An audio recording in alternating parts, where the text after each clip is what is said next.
So in this video I wanted to show you how I car top my Hobie 2021 compass.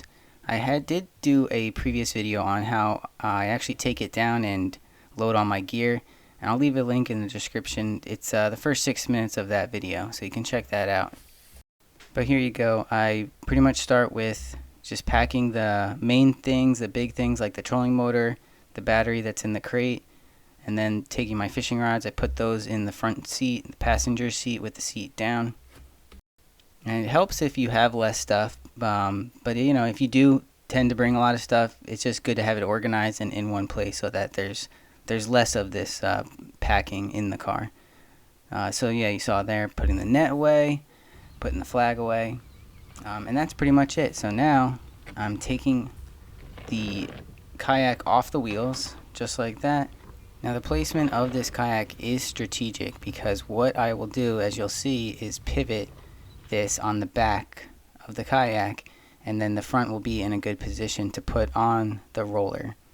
So here you see I just put the wheels in the car, and I did forget to take out the battery and the front hatch stuff, so I'm taking that out, put that away, and everything else you see on the kayak will stay. That's some of the rod holders and stuff like that. So here you go, putting this little foam roller on the back of the window, and it's important to check. You see I just checked there and it popped. Always check this thing, because the suction cups aren't great.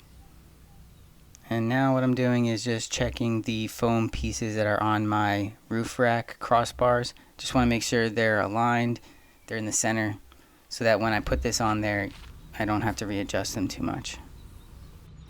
Alright, so here you go, lifting the front of the kayak and resting it on the foam roller, then moving to the back and lifting it up, and the nose lands perfectly on the back crossbar, and then I just slide it up there, and then I have to lift a little bit there because of the side scan transducer, but it fits pretty good. Just lift it over there, and then that's it.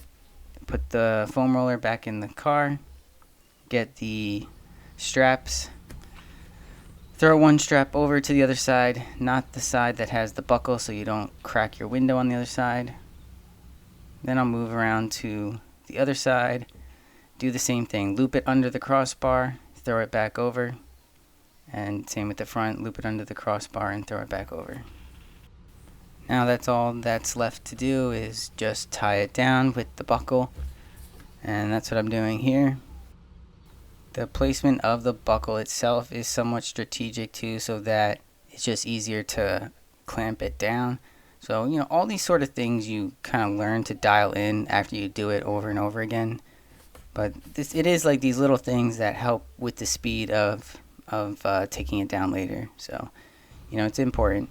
And then I here check it out. You know, I shake it as much as I can, make sure it's not going to get any loose. Even if it gets a little looser, I'll tighten it down a bit more. And just wrap the strap around and you know, tie it in there so that the strap's not flapping around in the wind. And just do a final search to make sure everything I grabbed, and that's it. So I typically don't travel too far to the launch, but if I do, I will tie down the front and the back just for extra support, especially if I'm going on highways and stuff. But yeah, this setup will work as long as you're going probably under 40 or 50 miles an hour. So that's it. Just let me know if you have any questions, and I'll try to answer them in the comments. Thanks for watching.